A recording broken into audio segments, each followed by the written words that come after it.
This video is sponsored by SBO Digital Marketing. உங்களால் social மீடியாவை use பண்ணி monthly ஒரு நல்ல வருமானம் ஏர்ன் பண்ணணும் அப்படின்னா ஸ்க்ரீனில் தெரிகிற நம்பரை காண்டாக்ட் பண்ணுங்கள். ஸ்கிப் பண்ணாதீங்க. பெரிய தப்பு. தினம் 300 ரூபாய் சம்பாதிக்க அரிய வாய்ப்பு. இன்ஸ்டாகிராம், ஃபேஸ்புக் பயன்படுத்த தெரிந்தால் போதும் content post and content publishing மூலமா தினம் 300 ரூபாய் சம்பாதிக்கலாம். இந்த வேலை செய்ய 5 நிமிடம் போதும். Work training support, group communication support, all language customer live chat support, முக்கியமா சொந்தமா ஒரு பிசினஸ் ஸ்டார்ட் பண்ற அளவுக்கு உங்களால கற்றுக்கொள்ளவும் முடியும், சம்பாதிக்கவும் முடியும். இந்த வேலை வாய்ப்பு வழங்குவது 5 வருடத்திற்கு மேல ரன் ஆகிட்டு இருக்க நம்ம தமிழ்நாட்டு company school of business organisation private limited. மேலும் விவரங்களுக்கு டிஸ்கிரிப்ஷன்ல கொடுத்திருக்க நம்பருக்கு வாட்ஸ்அப் பண்ணுங்க. அனைவருக்கும் அன்பின் தமிழ் வணக்கம். இந்த காணொளியில் முப்பெரும் கடவுளில் முதல் கடவுளான விஷ்ணுவின் அவதாரமான பெருமாளின் சிறப்புகளை சொல்லும் ஒரு பக்தி பாசுரம் இதோ உங்கள் பார்வைக்கு.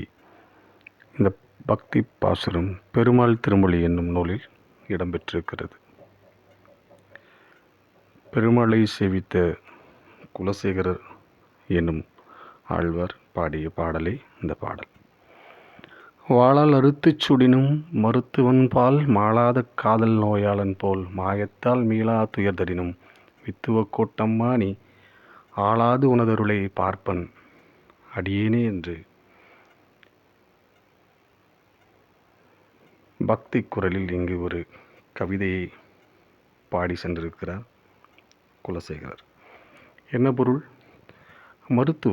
மருத்துவர் வாளை எடுத்து உடலில் காயம் இட்டு ஒரு நோயை குணப்படுத்துவார். அந்த வலி நமக்கு துன்பத்தை தந்தாலும் அந்த மருத்துவர் மீது நமக்கு எந்த கோபமோ வருத்தமோ இருக்காது. மீறி அந்த மருத்துவர் மீது ஒரு மிக்க மரியாதையே இருக்கும். அதுபோல வித்துக்கோடு என்னும் ஊரில் இருக்கும் பெருமாளை நீ என்னுடைய வாழ்க்கையில் 1000 துன்பங்களையும் துயரங்களையும் எனக்கு நீ கொடுத்தாலும் நான் உனது அருளையே எப்பொழுதும் எதிர்பார்த்து கொண்டிருப்பேன்.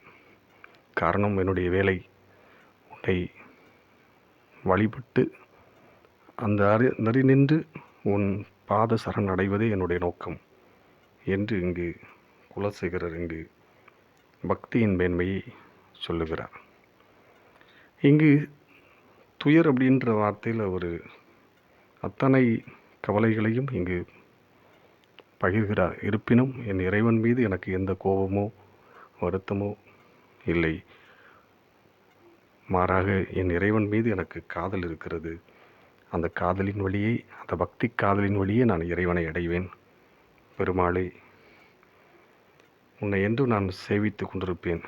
என்னை மறவாது உன்னுடைய பக்தனாக ஏற்றுக்கொண்டு உன் அருளை எனக்கு தந்து கொண்டிருப்பாய் பெருமாளே என்று பக்தி குரலில் இருக்கும் இந்த கவிதை அழகு.